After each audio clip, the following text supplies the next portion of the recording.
whenever I think of forgiveness, I go right to Pete Rose. And I know you talked about him this summer. For me, he seems like it seems like for what has done on the field, it's egregious that he's not in. Well, and you're absolutely right. Pete, when this started out many years ago when Pete was accused of betting on the team, and I was the first one to say that,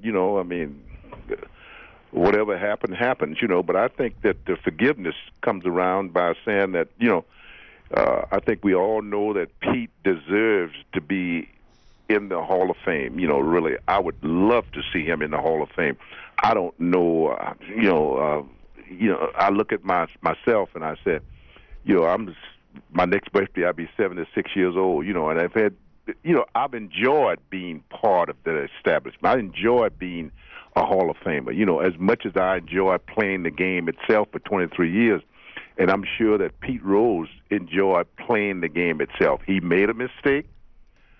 I think he's the first one to say he's made a mistake, and I think that it's time for us to say, hey, let's wash our hands and give Pete what he deserves to be, and that's to be in the Hall of Fame with the rest of the guys.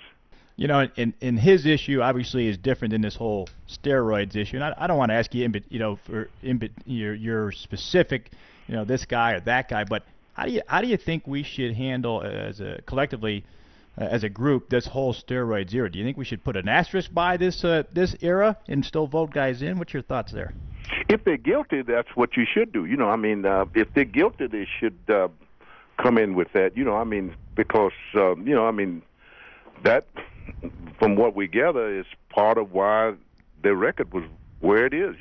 Really, I say this, and no pun intended to anybody, but I just don't believe that I don't believe anyone in can go out there and play the game the way it's supposed to be played and hit 75 and 70 home runs. I just don't believe it, without having some kind of help.